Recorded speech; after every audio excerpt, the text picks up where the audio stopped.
Hovorí sa, že v kulturistike alebo povedzme, že vo fitness je to zo 70 až 80% o strave a tréning je to ostatné.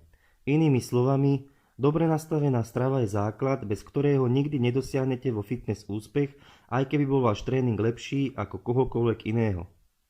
Tréningom svaly iba stimulujete k tomu, aby sa zlepšila ich sila, rýchlosť, veľkosť či vytrvalosť. Ale deje sa to v čase odpočinku a podmienkou je vhodná výživa. V prvom rade to musí byť klasická strava, ale výrazne pomôcť vám môže aj výživa doplnková. Som Marek Radošovský, dvojnásobný majster Slovenska v klasickej kulturistike a dnes vám chcem predstaviť top 5 doplnkov vhodných do objemovky. Doplnky výživy môžu zefektívniť nielen vaše snaženie vo fitku, ale zlepšia aj nutričnú hodnotu vášho stravovania. V dnešnej dobe sa každú chvíľu objaví na trhu nový suplement, či už nová forma kreatínu, ďalšia náhrada steroidov alebo ešte silnejší spalovač. Ako sa v tom má bežný návštevník fitka vyznať? Ako nenaletieť a nevyhodiť peniaze za zbytočnosť? Na základe mojich 20-ročných skúseností v oblasti tréningu, stravovania a doplnkov výživy som vybral nasledujúcich 5 suplementov, ktoré by som označil ako top 5 doplnkov do objemovky.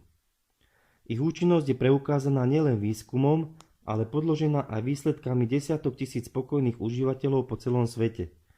Ku každému doplnku som samozrejme priradil aj osvedčené a účinné dávkovanie a suplementy som zoradil podľa ich dôležitosti od jednotky po 5. Najdôležitejším doplnkom výživy a teda na prvom mieste v mojom rebríčku je srvátkový proteín.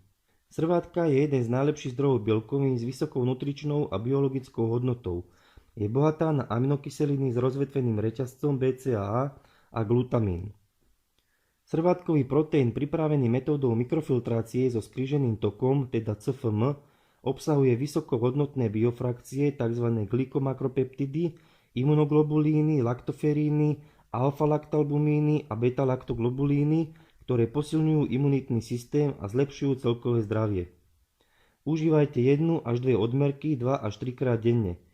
Najdôležitejšie je dať si srvátkový proteín inak po silovom tréningu a okrem toho ho môžete užívať hocikedy v priebehu dňa ako náhradu či doplnok jedla.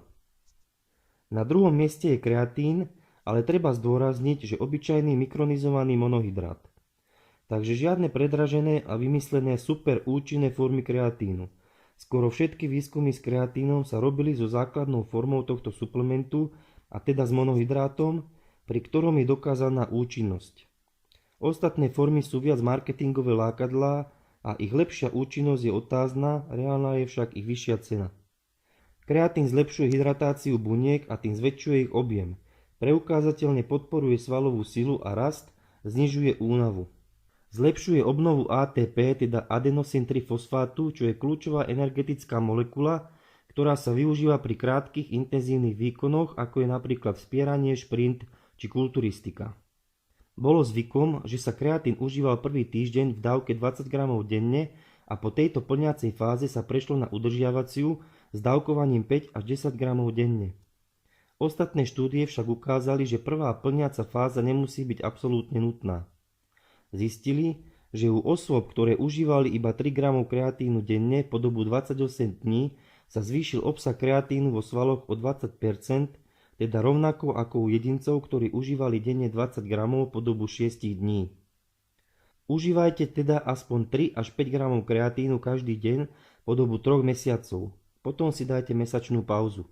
Počas užívania kreatínu sa radšej vyhýbajte kofeínu, nakoľko môže negovať jeho účinky. Tretie sú BCAA, čiže aminokyseliny s rozvetveným reťazcom. Leucín, izoleucín a valín sú esenciálne aminokyseliny, to znamená, že telo si ich nevie samo vyrobiť a musia byť dodávané stravou. Tieto 3 aminokyseliny sa počas dlhšie trvajúcej záťaže spotrebujú ako okamžitý zdroj energie pre organizmus. Preto je dôležitá ich suplementácia aj vo voľnej forme. Ak telo zaregistruje vyššie hodnoty BCAA v krvi, ukončí degradáciu bielkovín a naštartuje využitie tukov ako primárneho zdroja energie. Podporujú regeneráciu aj po najnáročnejších tréningoch. BCAA sú antikatabolické, čo znamená, že chránia svalovú hmotu a zároveň sú anabolické, čo znamená, že stimulujú organizmus k rastu svalov. Najdôležitejšia z týchto troch je aminokyselina leucín, preto je vo výrobkoch zastúpená najviac. Vezmite si 5 g BCAA 3-krát denne, ráno nalačno, pred a ihneď po tréningu. 4. miesto v mojom rebríčku patrí glutamínu. Predstavuje semiesenciálnu aminokyselinu, ktorá tvorí podstatnú časť voľných aminokyselín vo svalových bunkách, až 60%. Podporuje správne fungovanie svalových buniek a imunitného systému, tlmí katabolizmus bielkovín a zlepšuje dusíkovú bilanciu. Straty glutamínu po náročnom dlhšie trvajúcom zaťažení môžu viesť k jeho deficitu a zhoršeniu funkčnej zdatnosti bielých krviniek. Je dôležitým prostriedkom pre nárast, ochranu a regeneráciu svalovej hmoty. Jeho podávanie podporuje tvorbu rastového hormónu a vytvára antikatabolický stav a je zvlášť užitočné počas redukčnej diéty pri obmedzení sacharidov. Môžete dávkovať kľudne 4-krát denne, ráno, pred a po tréningu, pred spaním po 5 gramov. Na 5. mieste je beta-alanín. Dokázalo sa, že zvyšuje pracovnú kapacitu svalov, ktoré sú vystavené vysokointenzívnej záťaži. Dokáže zvýšiť aeróbnu kapacitu, silu, vytrvalosť a potlačovať únavu, čím môže byť jeho použitie skutočne univerzálne a postačí na pokrytie mnohých športov. Znamená to, že kulturisti, šprintéri a vyznávači bojových športov sú schopní trénovať tvrdšie a dlhšie s kratšími odpočinkovými pauzami. Príjem beta-alanínu znamená zvýšenú tvorbu karnozínu a ten dokáže oddaľovať efekty súvisiace s pôsobením kyseliny mliečnej. Synergicky spolupracuje s kreatínom, takže ich súčasné užívanie vedie k dramatickému zvýšeniu výkonu. Je tiež silným antioxidantom. Užívajte denne 2 až 4 gramy, ideálne pred a po tréningu. Pôvodne to mal byť zoznam iba 5 suplementov, ale rozhodol som sa k tejto 5 pridať ešte bonusový doplnok výživy, ktorý môže ešte viac umocniť vaše snaženie vo fitku. Tým doplnkom je arginín, ideálne vo forme AKG, teda alfa-ketoglutarát. Arginín je semiesenciálna aminokyselina, je dôležitý pre normálnu činnosť hypofýzy. Stimuluje uvoľňovanie rastového hormónu. Je potrebný pri syntéze bielkovín a prispieva k tvorbe kolagénu.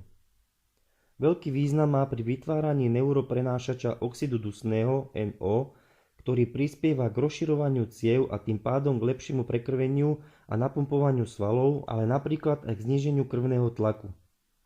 To je dôvod, prečo je arginín hlavná zložka doplnkov na potenciu, respektíve stimulovanie erekcie, ale tiež hlavná zložka pre tréningoviek. Klasický arginín dávkujte jednorazovo po 5 gramov a denne 15 až 20 gramov. Alfa-ketoglutarátu stačí o niečo menej. Jednorazovo 1 až 3 gramy a 3 až 4 krát denne. Ráno, pred a po tréningu a pred spaním. Ubezpečujem vás, že ak budete nasledovať moje rady a užívať spomenuté suplementy, v priebehu pár mesiacov zažijete výkonnostný posun.